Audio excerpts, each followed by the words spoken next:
Hi எல்லோருக்கும் வணக்கம். இன்றைக்கி இந்த வீடியோவில் நம்ம எதை பற்றி பார்க்க போகிறோம்னா true intention of your person பார்க்க போகிறோம். அதுக்கு முன்னாடி நீங்கள் நம்மளோட சேனலை ஃபஸ்ட் டைம் பார்க்குற விவசாயம் இருந்தால் கீழே இருக்க சப்ஸ்கிரைப் பட்டனை கிளிக் பண்ணிக்கோங்க. கூடவே இருக்க பெல் ஐக்கானையும் கிளிக் பண்ணிக்கோங்க. அப்போ தான் நான் போடுற வீடியோஸ் உங்களுக்கு நோட்டிஃபிகேஷன் வரும். யாருக்காவது personal reading, healing, direct class கற்றுக்கணுன்னா ஸ்க்ரீனில் தெரிய வாட்ஸ்அப் நம்பருக்கு காண்டாக்ட் பண்ணிக்கோங்க. யூனிவர்ஸ் கூட கனெக்ட் ஆகிக்கோங்க. Okay, temperance, Seven of Pentacles, Two of Pentacles,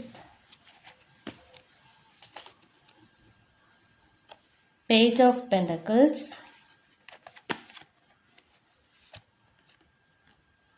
Ace of Pentacles,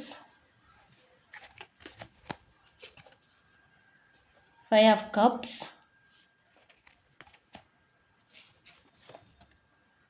Ten of Pentacles, Nine of Swords, Five of Wands, King of Pentacles, Ace of Swords, Eight of Cups, Ace of Cups, Knight of Pentacles, Three of Pentacles, Three of Swords, Two of Swords, Justice,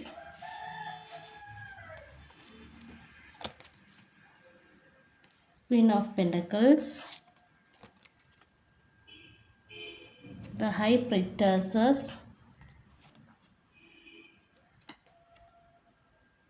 Ten of Cups. Okay, இது reading general reading, timeless reading. எல்லாருக்கும் எல்லா information மேட்சாக இருக்காது. உங்கள் லைஃபுக்கு தேவையான positive information மட்டும் எடுத்துக்கோங்க, நெகட்டிவ் இன்ஃபர்மேஷனை ரிஜெக்ட் பண்ணிக்கோங்க. ஓகே, இந்த ரீடிங்கில் எனக்கு என்ன தெரியுதுன்னா, இந்த ரிலேஷன்ஷிப்பில் வந்து நிறைய ட்ராமாஸ் நடந்திருக்க மாதிரி தெரியுது. ஸோ இந்த ரிலேஷன்ஷிப்பில் வந்து உங்களுக்கு வந்து நிறைய ஃபேக் ட்ராமாஸ் நடந்திருக்கு. ஸோ இது கலெக்டிவ் ரீடிங்னால எல்லாருக்கும் எல்லா இன்ஃபர்மேஷன் மேட்சாக இருக்காது. உங்களுக்கு ரெசனேட் ஆகிறத மட்டும் எடுத்துக்கோங்க. ஓகே, இப்போ இந்த பர்சன் வந்து நல்ல டிப்ரெஷனில் இருக்கிறாரு, ரொம்ப டயர்ட் ஆகிட்டாரு, ரொம்ப பதட்டத்தில் இருக்கார். ஸோ நல்லா அழுகிறாரு, அப்பப்போ ஃபீல் பண்ணி அழுகிற மாதிரி ஒரு எனர்ஜி காமிக்குது. என்னை யாரும் புரிஞ்சுக்கல, நான் என்ன செய்கிறதுக்கு, நான் யாருக்கிட்ட போய் நான் வந்து என்னோடய கஷ்டங்களை சொல்ல முடியும், என்னை யாருமே புரிஞ்சுக்கலை, என் பார்ட்னர் கூட என்னை புரிஞ்சுக்கலை. ஸோ அப்படி அவர் ரொம்ப ஃபீல் பண்ணி அழுதுட்ருக்க மாதிரி தெரியுது. ஆனால் இவரோட வாழ்க்கையில் இப்போ அந்த பர்சன் வந்து வாழ்க்கையில் ஒரு கிராஸ் ரோடில் நிற்கிறாரு மாதிரி. எந்த வழியை தேர்ந்தெடுக்க, இந்த சைடு போகவா அந்த சைடு போகவா அப்படிங்கிறது வந்து டிசிஷன் எடுக்க முடியாமல் தவிச்சிட்டு இருக்கார். அவர் வந்து ரொம்ப சோர்ந்துட்டாருன்னு சொல்லலாம். ஏன்னா ரொம்ப சுற்றி இருக்கவங்களாலேயும் அவர் வந்து ரொம்ப கஷ்டப்பட்டிருக்காரு. சோர்ந்துட்டாருன்னே சொல்லலாம். நிறைய பேர் இந்த ரிலேஷன்ஷிப்பில் நோ கான்டாக்டில் இருக்கலாம், அல்லது அவங்கக்கிட்ட இந்த ரிலேஷன்ஷிப்பில் ஒரு பிரேக்கப் ஆகியிருக்கலாம், ஆன் ஆஃப் ரிலேஷன்ஷிப்பாக இருக்கலாம் சில பேருக்கு. ஆனால் இந்த ரிலேஷன்ஷிப்பில் நிறைய பிரச்சனைகள் இருக்கிறது மாதிரி தெரியுது. அது அவங்க பர்சனல் லைஃபோட பிரச்சனையாக இருக்கலாம், உங்கள் கூட அவருக்கும் உங்களுக்கும் உள்ள பிரச்சனையாக இருக்கலாம். அதனால் இந்த ரிலேஷன்ஷிப்பில் வந்து அந்த உறவு வந்து இல்லாமல் போயிருக்க மாதிரி தெரியுது. ஆனால் நோ கான்டாக்ட் சிச்சுவேஷன் நிறைய இருக்கிற மாதிரி தெரியுது. அவர் வந்து இப்போ இந்த பர்சன் வந்து வாழ்க்கையில் நிறைய போராட்டத்தில் தான் இருக்கார், ரொம்ப மனசு வேதனையோடு தான் இருக்கார். ஏன்னா குயின் ஆஃப் கப்ஸ் கார்டு வந்திருக்கு. ஸோ அது என்ன சொன்னால் உங்களுக்கு கூட தொடர்பு இல்லாமல் இருக்கிற மாதிரி தெரியுது. திடீர்னு ஒரு பிரிவு ஏற்பட்டிருக்கலாம் இந்த ரிலேஷன்ஷிப்பில். ஆனால் இந்த ரிலேஷன்ஷிப் வந்து ஒரு ஆன் ஆஃப் கம்யூனிகேஷனில் தான் போயிட்டு இருந்திருக்கும் மேக்ஸிமம். இப்போது இந்த பார்ட்னர் வந்து சில விஷயங்களெல்லாம் நினச்சி வருத்தப்படுறாரு. அந்த நேரத்தில் நான் அப்படி பேசாமல் இருந்திருக்கணும், நான் இந்த மாதிரி செய்யாமல் இருந்திருக்கணும்னு சொல்லி அவர் செஞ்ச விஷயங்களையே அவர் நினச்சி வருத்தப்படுற மாதிரி எனர்ஜி காமிக்குது. சில நேரத்துல எல்லாம் பெரிய தவறு கிடையாது, ஒரு சின்ன வார்த்தை கூட வந்து நம்ம உண்மையாக நேசிக்கிறோம்னா பெரிய தப்பு செஞ்சு தான் அது ஹர்ட் பண்ணணும் கிடையாது. நம்ம உண்மையாக நேசிக்கிறவங்கள ஒரு சின்ன வார்த்தையால் கூட பெரிய அளவுக்கு டீப்பாக ஹர்ட் பண்ணிடும். ஸோ அதனால் ரிலேஷன்ஷிப்பில் வந்து பார்த்து தான் பேசணும். ஸோ அதை அவர் வந்து இப்போ உணர்றாரு. நான் பேசினது தப்பு தான், நான் செஞ்சது தப்பு தான் அப்படிங்கிறத அவர் உணர்றாரு. அதில் எந்த மாற்றமும் இல்லை. டெம்பரன்ஸ் கார்டு வந்திருக்கு. அது என்ன சொல்லுதுன்னா, வந்து உங்கள் பர்சன் வந்து உங்களை மிஸ் பண்ணுறாரு. உங்கள்கிட்ட திரும்பவும் உங்கள் கூட இணையணும், உங்கள் கூட உங்களை சந்திக்கணும் அப்படிங்கிற ஆசை அவருக்கு இருக்குது. இந்த இந்த ஒரு ரிலேஷன்ஷிப்பில் வந்து திடீர்னு வந்து ஒரு ரிலேஷன்ஷிப் சடன்னு பிரேக் ஆன மாதிரி இல்லை. இந்த ரிலேஷன்ஷிப்பில் கொஞ்சம் நாளாகவே நிறைய மிஸ் அண்டர்ஸ்டாண்டிங், அவர் அப் அண்ட் டவுன்ஸ் இருந்திருக்கு. அது எல்லாமே நினச்சி இந்த பர்சன் இப்போ ரொம்ப ஃபீல் பண்ணிகிட்ருக்காரு. இப்போ அவருக்கு புரியுது, நம்ம வந்து நம்ம பர்சனை ஹர்ட் பண்ணியிருக்கோம். அது வந்து பெரிய தவறு இல்லை, மகா பெரிய தவறு. ஏன்னா நம்மளே நம்ம பர்சனை புரிஞ்சுக்காம நம்ம ஹர்ட் பண்ணிட்டோமே அப்படிங்கிற மாதிரி அவர் வந்து ரியலைஸ் பண்ணுறாரு. இப்போ சில விஷயங்களுக்கு நான் முக்கியத்துவம் கொடுத்துருந்தா இன்றைக்கி எனக்கு இந்த நிலைமை வந்திருக்காது. சின்ன சின்ன விஷயங்களுக்கு கூட நான் இம்பார்ட்டன்ஸ் கொடுக்காம இருந்துட்டேன். அப்படி கொடுத்துருந்தா நம்ம ரிலேஷன்ஷிப் நல்லா இருந்திருக்கும், பேலன்ஸாக போயிருக்கோம். நான் எப்படி இந்த ரிலேஷன்ஷிப்பை நீ சரி செய்யணும், பழையபடி நான் எப்படி மாற்றுவேன் அப்படிங்கிற மாதிரி அவர் ஓவர் திங்க் பண்ணிட்டு இருக்கார். ஒரு டைம் எல்லாம் இவர் வந்து அந்த ரிலேஷன்ஷிப்பில் உங்ககிட்டேருந்து ஒரு பிரேக்கப் எடுத்துக்கணும், உங்களை விட்டுட்டு போயிடணும்னு சொல்லி நிறைய ரீசன் சொல்லியிருக்காரு. ரீசன் சொல்லியிருக்காரு, அர்த்தம் இல்லாத ஒரு ரீசன் சொல்லிட்டு போயிருக்காரு. நீங்களும் ஆனால் அதை புரிஞ்சிருப்பீங்க. உண்மையை நினச்சி ஏன் இப்படி ஒரு சின்ன சின்ன விஷயத்துக்கு கூட இவர் இப்படி பேசுகிறாரு, இப்படி என்னை விட்டுட்டு போகணும்னு நினைக்கிறாரு, இப்படியெல்லாம் நீங்கள் ஃபீல் பண்ணியிருக்கீங்க. ஆனால் அவர் வந்து உங்களுக்கும் அவருக்கும் இடையில ஒரு பெரிய கேப் எடுத்துக்கிட்டாரு. பிரிவு அவரே தான் உருவாக்கியிருக்காருன்னு சொல்லலாம், செப்ரேஷனை. அந்த முடிவு அவர் எடுத்ததுக்காக இப்போ வந்து ரொம்ப வேதனைப்படுறாரு. ரொம்ப விரக்தியோடு தான் அவர் இருக்கார். ரொம்ப டிப்ரெஷனில் இருக்கார். உங்களை மிஸ் பண்ணுறாரு. ஸோ குயின் ஆஃப் கப்ஸ் என்ன சொல்லுதுன்னா, நீங்கள் ஆனால் இந்த ரிலேஷன்ஷிப்பை வந்து ஒரு மெச்சூராக நீங்கள் எடுத்துக்கிட்டீங்கன்னு நம்ம சொல்லலாம். ஏன்னா இந்த உறவு வந்து விட்டுட்டு போயிடக்கூடாதுன்னு சொல்லி, இந்த ரிலேஷன்ஷிப்பை வந்து செப்ரேஷன் ஆகக்கூடாதுன்னு சொல்லி நீங்கள் எவ்வளோ முயற்சி எடுத்திருக்கீங்க.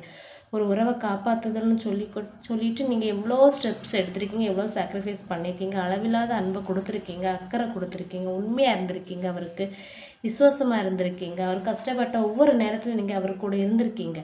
ஆனால் எந்த சூழ்நிலையுமே நீங்கள் அவரை விட்டு போகலை. ஆனால் இந்த உறவுக்கு நீங்கள் எவ்வளோ இம்பார்ட்டன்ஸ் கொடுத்தாலும் அதுக்கு பதிலாக உங்களுக்கு என்ன கிடைச்சிது? மனவேதனையும், எப்போவுமே ஏமாற்றமும், துரோகமும், மேனிப்புலேஷனும் தான் கிடைச்சது. நீங்கள் அனுபவிச்சிங்க. அப்போ இந்த ஒரு உறவில் வந்து உங்கள் பார்ட்னர் என்ன இப்போ புரிஞ்சுக்கிட்டாருன்னா, இந்த ஒரு உறவில் பெரிய பெரிய விஷயங்கள் மட்டும் நம்ம இந்த உறவை காப்பாற்றாது. சின்ன சின்ன அன்பான செயல்கள் மூலம் தான் நம்ம இந்த ரிலேஷன்ஷிப்பை சரி பண்ண முடியும். அந்த ஒரு அக்கறை, பாராட்டு, ஒரு சின்ன சின்ன அன்பு, இது மூலமாக தான் சரி பண்ண முடியும் அப்படிங்கிறத அவர் நினைக்கிறாரு. ரொம்ப மிஸ் பண்ணுறாரு உங்களை, அதில் எந்த மாற்றமும் இல்லை. நீங்கள் செஞ்ச ஒவ்வொரு சின்ன சின்ன முயற்சியும் கூட அவர் இப்போ அவருக்கு அவருக்கு இப்போ ஞாபகம் வருதுன்னு சொல்லலாம். ஏன்னா ஒரு டைம் அவர் வந்து விலகிட்டு போகணுன்னு நினைக்கும் போது நீங்கள் வந்து விலகவும் முடியாமல், ரிலேஷன்ஷிப்பை விடவும் முடியாமல் இவ்வளோ முயற்சி பண்ணீங்கிறதுக்கு இப்போ அவர் அதை நினச்சி பார்க்குறாரு. அவருக்கு அந்த முயற்சி நீங்கள் இப்படிலாம் பண்ணியிருக்கீங்கிற அதோட டீப் அர்த்தம் வந்து இப்போ தான் அவருக்கு புரிஞ்சிருக்குன்னு சொல்லலாம். ஆனால் ஒரு ஆள் மட்டும் ரிலேஷன்ஷிப்பில் ட்ரை பண்ணிகிட்டே இருந்தால் அந்த ரிலேஷன்ஷிப்பில் எந்த பலனும் ஒரு ஆள் அன்பு கொடுத்து மற்றவங்க விலகிட்டு இருந்தால் அந்த ரிலேஷன்ஷிப் சக்ஸஸ் ஆகி போகாது. எப்படி அது ஸ்டேபிளாக நிற்கும் அப்படிங்கிற மாதிரி அந்த தாட்டெல்லாம் அவர் இப்போ ஓவராக யோசிச்சு ரொம்ப கன்ஃபியூஸாக இருக்கார். அவருக்கான இப்போ ஆசை என்னென்னா, உங்கள் கூட சேரணும், உங்கள் கூட ஒரு ரீயூனியன் வேணும். ஆனால் அது எப்படி ஆரம்பிப்பது, எப்படி உங்களோட நம்பிக்கையை அவருக்கு வந்து எப்படி உங்களை வந்து நம்ப வைக்கிறது அப்படிங்கிற மாதிரி தாட்டெல்லாம் அவருக்கு இருக்குது. நல்ல குழப்பத்தில் தான் இருக்காரு. ஆனால் அவர் வந்து தொடர்ந்து உங்களை பற்றி தான் எப்போவுமே திங்க் பண்ணிகிட்ருக்காரு. அது அவருக்கே ஆச்சரியமாக இருக்குது. ஏன்னா அவர் நினைக்கிற இவங்கக்கிட்ட என்ன ஒரு மாயாஜாலம் மாதிரி இருக்குது, நான் ஏன் எப்போ இவங்கள பற்றியே நினச்சிட்ருக்கேன், இவங்கள சுற்றியே வந்துட்டுருக்கேன், நான் நோ காண்டாக்டில் தான் இருக்கேன், இல்லைன்னா சில பேர் கொஞ்சம் பேசிகிட்டு இருக்கலாம், மினிமல் காண்டாக்டில் தான் இருக்கேன், சில பேர் வந்து முழுசாகவே ரிலேஷன்ஷிப்லேருந்து பிரேக் எடுத்திருப்பீங்க. ஸோ அப்படி இருந்தும் ஏன் எனக்கு ரிலேஷன்ஷிப்பில் திருப்பியும் அவளோட தாட்டு மட்டுமே வருது, அவங்களோட தாட்டு மட்டுமே வருது, அந்த மாதிரி ஆச்சரியப்படுறாங்க. இந்த பர்சனே அவங்கள நினச்சி ஆச்சரியப்படுறாங்க. சரியா? அப்புறம் 7 ஆஃப் கப்ஸும் 7 ஆஃப் பென்டக்கிள்ஸும் என்ன சொல்லுதுன்னா, இந்த பர்சனுக்கு இப்போ வந்து ஒரு ஸ்பிரிச்சுவல் அவேக்கனிங் நடந்திருக்க மாதிரி தெரியுது. அப்படின்னா ஒரு ஸ்பிரிச்சுவல் ஒரு அவேர்னஸ், ஒரு யூனிவர்ஸோட வழிகாட்டுதல் நடந்துகிட்ருக்கு. ஒரு ஒரு டிவைன் அலைன்மெண்ட், அதாவது தெய்வீக சக்தி வந்து ஒன்றுபடுறது மாதிரி இருக்குது. ஸோ உங்களோட இன்ட்யூஷன் மீது நீங்கள் நம்பிக்கை வைக்கணும். ஏன்னா நிறைய பேருக்கு ஆல்ரெடி உள்ளுணர்வு வந்திருக்கும், ரிலேஷன்ஷிப்பில் ஏதோ நடக்க போகுது, நமக்கு ரிலேஷன்ஷிப் சரியாக போகுது. சில பேருக்கு இன்ட்யூஷன் கைட் பண்ணியிருக்கோம் ஆல்ரெடி. ஸோ இன்ட்யூஷனை நம்பணுங்கிறது தான் யூனிவர்ஸ் மெசேஜாக இருக்குது. ஓகே, டிவைனிங் டைமும் குறிக்குது. அப்படின்னா இந்த ரிலேஷன்ஷிப் வந்து இந்த ரிலேஷன்ஷிப்பை திரும்பவும் ஒன்று சேர்க்கறதுக்கு யூனிவர்ஸ் வந்து ஒரு வாய்ப்பை உருவாக்கி தரும். கண்டிப்பாக உங்கள் விருப்பப்படி அது கண்டிப்பாக அந்த டைமில் நடக்கும். அது வரைக்கும் வெயிட் பண்ணணும். ஏன்னா உங்களுக்குள்ளே இருக்கிறது வந்து ஒரு சோல் கனெக்ஷன் ஆகும். அது ரொம்ப டீப்பானது இந்த பர்சனுக்கும் உங்களுக்குள்ளே இருக்கிறது. ஸோ அதனால் யூனிவர்ஸ் கண்டிப்பாக உங்களுக்கு ஒரு வாய்ப்பு ஏற்படுத்தி கொடுக்கும். அதை நீங்கள் கரெக்டாக பயன்படுத்திக்கணும். அதுக்கு டிவைனிங் டைம் வரை நீங்கள் கொஞ்சம் வெயிட் பண்ண வேண்டியது இருக்கும். 2 பேரும் ஒருத்தர் வந்து ரொம்ப அமைதியை தேடுறீங்க இப்போ. ஆனால் 2 பேருமே திருப்பி ஒரு ரீயூனியன் நடக்கிறதுக்கு ஸ்ட்ராங்கான பாசிபிலிட்டிஸ் இருக்குது. ஒரு தேர்ட் பர்சன், எந்த ஒரு தேர்ட் பார்ட்டியாக இருந்தால் இந்த ரிலேஷன்ஷிப்பை பிரிக்க முடியாது. அந்த மாதிரி ஒரு ஸ்ட்ராங்கான தாட்ஸ் இருக்குது.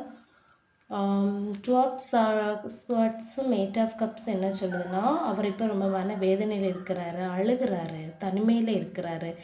யார்கிட்ட என் மனசு சொல்லுது, யார் என்னை புரிஞ்சுப்பா, அப்படியெல்லாம் அவர் வந்து இப்போ திங்க் பண்ணிகிட்டு இருக்காரு. ஸோ அது கண்டிப்பாக அதிலேருந்து அவர் வெளியே வருவார். இனிமே நீங்கள் சொல்லலாம், அவர் வந்து அழமாட்டார், கண்ணீர் வழியதை போல் ஃபிலிம் காட்டுறாரு, ஆனால் அவர் எப்படிப்பட்டவர்னு எனக்கு தெரியும், இந்த மாதிரி உங்களுக்கு தோணலாம் வெளியே அவர் நடந்துக்கிறத பார்க்கும்போது. ஆனால் உண்மையாகவே அவர் மனசுக்குள்ளே அழுகிறாரு. ஒவ்வொரு மனுஷனுக்கும் ஒரு ஃபீலிங்ஸ் இருக்கும். சிலவங்க வெளிப்படுத்துவாங்க, சிலவங்க உள்ளுக்குள்ளே வச்சு அழுவாங்க, சிலவங்க கண்ட்ரோல் பண்ணிப்பாங்க, சிலவங்க அடுத்த ஒரு பர்சன்கிட்ட ஆறுதல் தேடுவாங்க. ஆனால் இந்த பர்சன் இப்போ வந்து ரொம்ப உணர்ச்சி வசப்பட்ட நிலையில் தான் இருக்கிறாரு. அவர் உங்களை ஒரு மாதிரி தான் பார்க்குறாரு. அவர் ரொம்ப எதிர்மறை தாட்ஸ் இருக்குது, அவருக்கு நெகட்டிவ் தாட்ஸ் இருக்குது.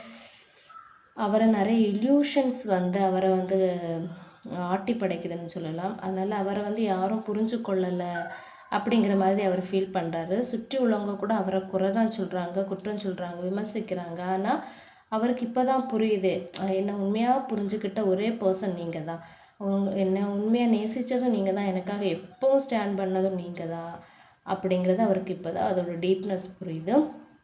ஏஸ் ஆஃப் வாண்ட் கார்ட்ஸ் என்ன சொல்லுதுன்னா, இந்த கார்டு என்னென்னா ஒரு புதிய தொடக்கம் வரப்போகுது, வாழ்க்கையில் வந்து உங்கள் கூட ஒரு புதிய தொடக்கம் வரப்போகுது அப்படிங்கிற மாதிரி தெரியுது. அந்த உறவு வந்து ரிலேஷன்ஷிப் வந்து புதுசாக வந்து க்ரியேட் ஆக போகுது. ஆனால் இன்னும் ஒரு சில விஷயம் தடுக்குது. அவர் என்ன நினைக்காருன்னா, இத்தனை தப்பு செஞ்ச பிறகும் நான் என்ன முகத்தை வச்சுட்டு உங்ககிட்ட திரும்பி வந்து பேசுவேன், ஒரு டைமில் நீ எவ்வளோ அழுத, நீ ஃபோன் பண்ணும்போது நான் எடுக்கலை, பிளாக் பண்ணியிருக்கேன், பேச மாட்டேன்னு சொல்லியிருக்கேன், உங்ககிட்ட கோபமாக இருந்திருக்கேன், என்கிட்ட பேசாத, எனக்கு கால் பண்ணாதேன்னு சொல்லியிருக்கேன், இப்போ நான் எந்த முகத்தை வச்சுட்டு வந்து உங்ககிட்ட வந்து பேசுவேன், அந்த மாதிரி ஒரு அவருக்கு வந்து ஒரு தாட் இருக்குது. நான் அப்போது இந்த மாதிரிலாம் தப்பு பண்ணாமல் இருந்திருந்தால் இந்த ரிலேஷன்ஷிப் இப்போ இவ்வளோ வந்து இருக்காது, நம்ம லைஃபே நல்லா இருந்திருக்கும். நான் பண்ண தப்புனால தான் நம்ம இப்போது இந்த ரிலேஷன்ஷிப்பில் வந்து இவ்வளோ கஷ்டப்படுறோம் அப்படிங்கிறத அவர் புரிஞ்சுக்கிட்டாரு. ஓகே, இனி ஒரு அழகான விஷயமும் தெரியுது. அப்படின்னா இந்த பார்ட்னருக்கு மனசில் நீங்கள் வந்து ஒரு சாதாரண நபர் இல்லை, நீங்கள் வந்து அவர்களுக்கு அவர் வந்து உங்களை வந்து ஒரு ரெஸ்பெக்ட்ஃபுல் பர்சனாக பார்க்குறாரு. மீண்டும் உங்களோட ஹார்ட்டை ஜெயிக்கணும்னு நினைக்கிறாரு, உங்கள் நம்பிக்கை கொடுக்கணும்னு நினைக்கிறாரு, வாழ்க்கையை தொடங்கணும்னு அவர் நினைக்கிறாரு. அவருக்கு பயமும் இருக்குது,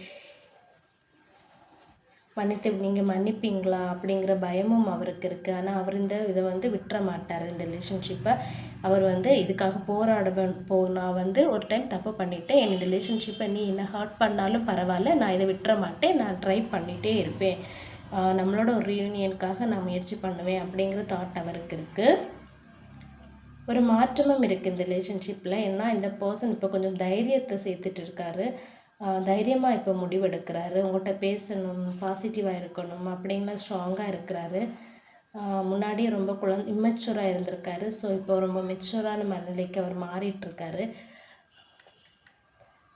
அவர் வந்து இப்போ வந்து அதை கிளியராக கொஞ்சம் ஸ்ட்ராங் ஆகியிருக்காருன்னு சொல்லலாம். உங்களுக்கும் இந்த பர்சனுக்கும் நிறைய டிஸ்டன்ஸ் இருக்குது. ஸோ அதை வந்து கம்மி பண்ண டிஸ்டன்ஸை குறைச்சி இதில் எந்த சவால் வந்தாலும் நான் வந்து ஃபேஸ் பண்ண தயாராக இருக்கிறேன், அந்த மாதிரி ஒரு தைரியமாக இருக்கிறார் இப்போது. அவர் முன்னாடி உங்களை துரோகம் செஞ்சுருக்காரு, உங்களை ஹர்ட் பண்ணியிருக்காரு, அதுக்கு உங்களுக்கு கிட்ட மன்னிப்பு கேட்கணுன்னு ரொம்ப ஆசைப்படுறாரு. அந்த தவிர நான் திரும்ப செய்ய மாட்டேன் அப்படிங்கிறதும் சொல்ல ஆசைப்படுறாரு. அவருக்கு மனசில் ஓடுறது, நீ என்னை ஏற்றுக்கிட்டாலும் சரி ஏற்றுக்கொள்ளாட்டாலும் சரி, நான் வந்து என்னோடய தப்பை நான் கண்டிப்பாக ஒத்துட்டு உன்ட்ட மன்னிப்பு கேட்பேன். இந்த உறவை காப்பாற்ற நீ எவ்வளோ கஷ்டப்பட்டேங்கிறது இப்போ எனக்கு புரியுது. ஆனால் நான் இந்த உறவுக்காக நான் இனி போராடுவேன், முயற்சி எடுப்பேன். கண்டிப்பாக நம்ம ரிலேஷன்ஷிப்பில் வந்து என்னோடய பங்கையும் நான் கொடுப்பேன் அப்படிங்கிற மாதிரி சொல்கிறாரு. நீங்கள் நிறைய நாளாக நினச்சிருக்கீங்க, இந்த பர்சன் என்கிட்ட வரணும், ஒருக்க வந்து சாரி சொல்லணும், உண்மையாக அவர் திருந்தி வரணும், மாறணும் அப்படின்னு நீங்கள் நிறைய நினச்சிருக்கீங்க. ஓகே, இந்த பர்சன் வந்து கண்டிப்பாக கார்மிக் லெசன் கற்றுக்கிட்டார் இப்போது. ஸோ அவர் வாழ்க்கையில் நடந்த எல்லா விஷயத்தையும் ஒரு பெரிய பாடமாக அவர் கற்றுக்கிட்டாரு. அவர் சின்ன தப்பு என்ன, அதனால் என்ன விளைவு வந்தது, ஸோ இதெல்லாமே அவருக்கு கற்றுக் கொடுத்துருக்குன்னு சொல்லலாம். நீண்ட காலமாக இந்த ரிலேஷன்ஷிப்பில் ஒரு பிரேக் இருந்ததுன்னா கண்டிப்பாக பிரிஞ்சிருந்தாலும் இனி வந்து இந்த ரிலேஷன்ஷிப்பில் ஒரு உண்மையான நம்பிக்கையான ஒரு உறவு வரப்போகுது. உண்மையாக இருக்க போகிறாரு அப்படிங்கிற மாதிரி தெரியுது. அவரோட மாற்றத்தை வந்து சேஞ்சஸை வந்து நீங்கள் மெதுவாக உங்களுக்கு உணரும். அவர் கொஞ்சம் கொஞ்சமாக உங்ககிட்ட வருவார், முயற்சி பண்ணுவார், உங்களுக்குள்ளே இருக்க டிஸ்டன்ஸை குறைப்பார். ஆனால் ஒரே நாளில் எல்லாம் மாறிடாது. மெதுவாக இந்த ரிலேஷன்ஷிப் வந்து ஒரு குட் வேல போகிறதுக்கான பாசிபிலிட்டிஸ் இருக்குது. நீங்கள் கொடுத்த அன்பு, அக்கறை, ஆதரவு, சாக்ரிஃபைஸ் எல்லாமே அவர் புரிஞ்சுக்கிட்டாரு. அதனால் வந்து இப்போது அதை அவர் வெளிப்படுத்தலை. ஆனால் நீ எனக்காக எவ்வளோ செஞ்சுருக்க அப்படிங்கிறதுக்கு அவர் ஒரு நன்றி உணர்வாக இருக்கணும்னு ஆசைப்படுறாரு இப்போது.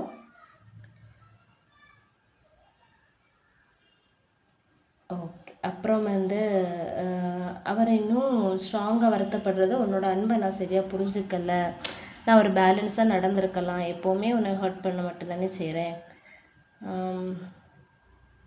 இப்போது இந்த பர்சனுக்கு கொஞ்சம் அவரை சுற்றி இருக்க மனுஷங்களால் கொஞ்சம் தவறான வழிகாட்டுதல் இருக்குது. ஸோ அதனால் அவர் வந்து நல்லது அவரை ஏமாத்துறாங்க. அவர் நல்லதே நினச்சாலும் அவர் வந்து அந்த விஷயத்துலேருந்து டைவர்ட் பண்ணுறாங்க.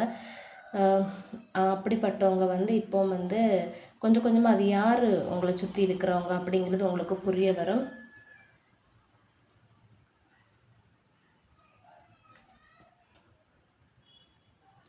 ஓகே, இந்த பர்சன் உங்களுக்கு வந்து கண்டிப்பாக இந்த ரிலேஷன்ஷிப்பில் ஒரு அன்பு கொடுப்பாரு, ஆதரவு கொடுப்பாரு, உங்களை வந்து ரொம்ப அண்டர்ஸ்டாண்ட் பண்ணிப்பார். அதுக்கான பாசிபிலிட்டிஸ் இருக்குது. ஏன்னா அவர் இப்போ உங்களை ரெஸ்பெக்ட்ஃபுல்லான ஒரு பர்சனாக பார்க்குறேன். நீங்கள் தான் லைஃபோட பெஸ்ட்டு பார்ட்னர் என்னோட அப்படிங்கிற ஃபீல் அவருக்கு உருவாகியிருக்கு.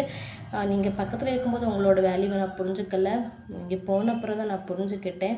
ஸோ உன்னோட அன்பு பாசமும் எனக்கு வேணும். இன்னுமே எனக்கு நாளுக்கு நாள் அது அதிகரிச்சுட்டு தான் இருக்குது. நான் கண்டிப்பாக நம்ம ரிலேஷன்ஷிப்பில் உள்ள ப்ராப்ளத்தை, என்னோடய தப்பை நான் ரியலைஸ் பண்ணிட்டேன். அதை வந்து ஒத்துக்கொள்கிறேன். நான் கண்டிப்பாக அதை வந்து சீக்கிரமாக சரி பண்ணிவிட்டு வந்துடுவேன், எல்லா பிரச்சனையும் தீரும் அப்படிங்கிற மாதிரி அவர் நினைக்கிறாரு. நான் வந்து ரொம்ப மெச்சூராக ஒரு நல்ல குணத்தோடு திரும்ப வருவேன். நான் வந்து இனிமேல் நமக்குள்ளே எந்த ஒரு ரிலேஷன்ஷிப்பில் ஒரு மனக்கசப்பு வராத அளவுக்கு நம்ம ரிலேஷன்ஷிப்பை நான் கொண்டு போவேன் அப்படிங்கிற மாதிரி சொல்கிறாரு. ஆனால் இந்த ரிலேஷன்ஷிப்பில் நிறைய ஏஜ் டிஃப்ரென்சஸ் இருக்க மாதிரி தெரியுது. இப்போ அவர் என்ன நினைக்கிறாருன்னா, ஃபைனலாக நீ எனக்கு எந்த அளவுக்கு அன்பு கொடுத்தியோ அதை விட அதிகமாக நான் உனக்கு அன்பும் அக்கறையும் மரியாதையும் கண்டிப்பாக கொடுப்பேன். கண்டிப்பாக ஒரு டிரான்ஸ்ஃபர்மேஷனோடு தான் நான் திரும்ப வருவேன். என்னோடய மனசு உண்மையாகவே நான் வந்து மாறியிருக்கேன் உனக்காக. உன்னோட உண்மையான அன்பு என்னை மாற்றிட்டு உன்னோட பொறுமைக்கும் அன்புக்கும் எனக்கு கண்டிப்பாக வந்து யூனிவர்ஸ் வந்து உன்னோட பொறுமைக்கும் அன்புக்கும் அக்கறைக்கும் உன்னோட வேல்யூ எனக்கு புரிய வச்சுது. ஸோ நமக்கு யூனிவர்ஸ் வந்து ஒரு கைட் பண்ணும். நான் அதை நம்புகிறேன். கண்டிப்பாக நம்ம ரிலேஷன்ஷிப்பில் இருக்க கோபத்தை எல்லாத்தையும் மாற்றிட்டு அடுத்தவங்க பேச்சு கேட்குறதெல்லாம் விட்டுட்டு நான் வந்து உனக்கு உண்மையாக நடந்துக்குவேன். நான் இனி டாக்ஸிக் பிஹேவியராக நான் பிஹேவ் பண்ண மாட்டேன்.